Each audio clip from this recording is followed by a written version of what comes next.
Today we're talking about VA loan assumptions and what that means, both on the seller side and the buyer side. So stay tuned to the end. We're going to talk a lot about some details on here, and it's definitely some things to think about as you go through this process.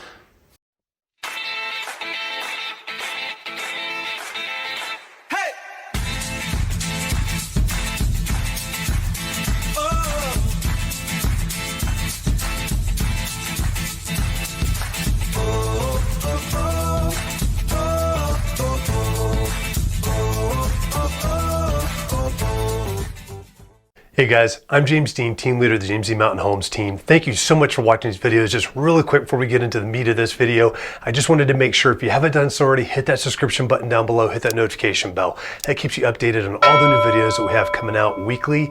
We've got several that come out each week on this channel, so please stay up to date with that. Also, if you've got any questions whatsoever that are real estate related or just in the community, please don't hesitate to reach out to us and give us a call. You can either call us at 719-266-2725.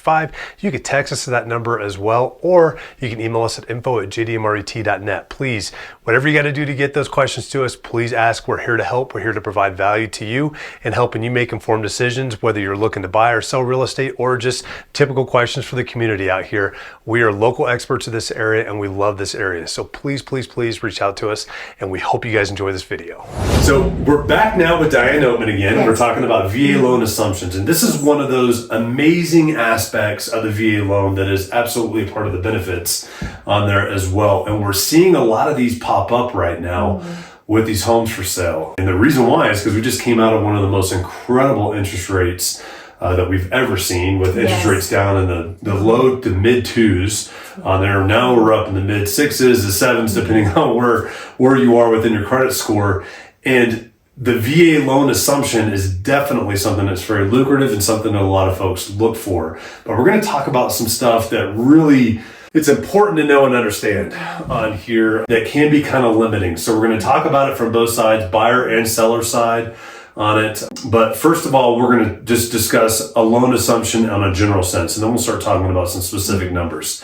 So Diana, let's say I'm a seller. Yes. I've got a VA loan on my house. I've got an amazing 2.25% interest rate on it. I want to use that as an incentive to help find a buyer for my house. So if I do that, can I just let anybody assume that loan? So it is in your best interest. Now, a non-veteran can assume that loan, but then it hurts you as the seller on your VA eligibility. But you want to absolutely sell to another veteran and have them assume that loan, and that way it clears your name off of that loan and you can move on to a new VA loan. Yeah, and what she's talking about, remember, you've got VA eligibility, you got VA benefits, so you can let anybody assume these, but if you're going to need to use that VA loan again for your next house purchase or anywhere near in the future, if a non-veteran takes it, it's gone until they refi the house or sell the house themselves. Yes. You're going to have that count against what you can use on the eligibility side, and you'll have a cap. And that'll be very dependent, just like we talked about in the last video, depends on the county you're in, depends on when you bought. There's lots of different things that go into that, but you will have a cap. And that might be something that you just don't care about, and that's fine, but just know that you're going to lose some of your eligibility on there. Definitely. So whereas another veteran coming in, he assumes that exactly that those eligibility and benefits, and then it relieves the seller from precisely and they get theirs back. No, this is like we're just trying to make sure it's as clear as mud can be on this. So as we go through it too. So, and that's what's kind of intimidating a lot of times also. So first of all, yes, they're very assumable. Anybody can assume them, but there's definitely things you want to be careful with as far as veteran, non-veteran coming in too. So timeline-wise, what are you looking at timeline-wise for an assumption? Normally, your conventional or VA loan will take approximately 30 days once everything goes well with the appraisal. With an assumption, you're looking at 90 days. Yeah. Does a bank like that? No. Well, and she just brought up a great point. So consider this. You've got a bank that's got a 2.25% or whatever that low interest rate is on there. Do you think they want to keep that on their portfolio when inflation is up at 5-6% or other interest rates are up that high and the risk on it? Absolutely not. Are they required to? Absolutely yes. but they will definitely drag their feet to the limitations a lot of times to just kind of make this as painful as possible. It's not right. I know and I understand that you are preaching to the choir on this, but we just want to make sure you know and understand you're looking at a 90-day window. As a seller, that might not be something you have an option for. As a buyer, that might not be something you have an option for too. So just know and understand when you're looking at an assumption, it might be a really good possibility, but can you afford to just sit there for 90 days and wait for that? And a lot of times as sellers, buyers, I want you to understand this too, because it might be a veteran selling to a veteran and fully understand, like, they want to help out another veteran for sure. However, their family has needs too.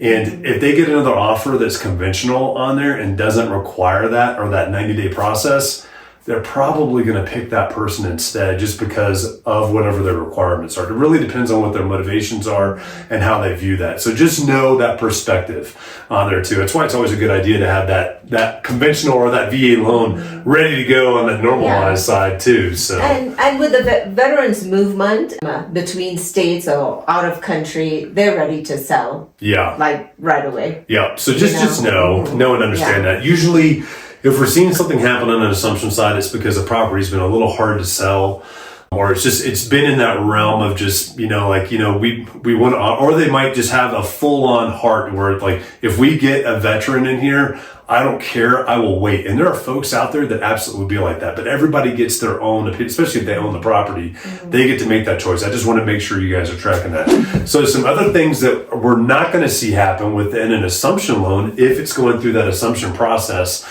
we're not going to see the VA come back out and reappraise the property. They've already done that on there as well. They've already got that guarantee on there too.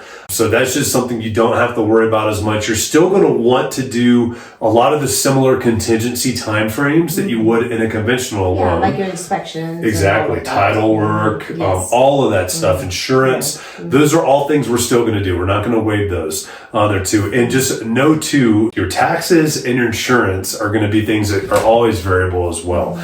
Taxes are probably going to change on an assumption because when you purchase it, that's going to be something that the county now sees a new assessed value on with the house as well. And insurance is going to be dependent on what kind of insurance you're able to find, what your background is with insurance companies too, but those can change too. The thing that won't is your principal and your interest as we go forward on that. And this gets written into the contract in such a way so that you're kind of anticipating that as well.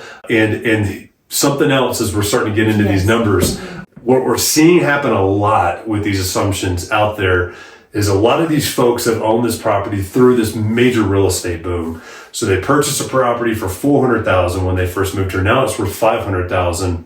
When you assume a loan, it is only for the amount that is currently owed on the house. So they've paid a few years off on there, probably different than just the $400,000 on it. But that gap between what the house is selling for and what the loan what the loan due is on there, that difference has to be made up in cash. It cannot be done with a second mortgage. It can't be done with it has to be cash coming from the buyer, and that eliminates a lot of people out there because some of these are huge gaps. One that we just did recently had a gap of right around $260,000 on there that the buyer was having to come to the seller with cash there to cover that difference between what was going to be assumed on the loan. Still a great deal for the buyer because they were going to get a 2.5%. They're an amazing deal for them compared to what they were going to get with a substantial amount down, but they were still going to be up in the 6.5-7% range. Those are pretty significant differences on monthly payments. So it's good for the seller because the seller is actually receiving the equity in that house right away. Yeah, but when the seller sells it, it's just like selling any other house. They're going to get the purchase price of the house. So if they've got the loan that's much less than that difference in cash. So they will still get a net sheet based on that difference that the business bringing to the table. Yes. Okay. Right. Okay. Yeah. Loan transfer fees.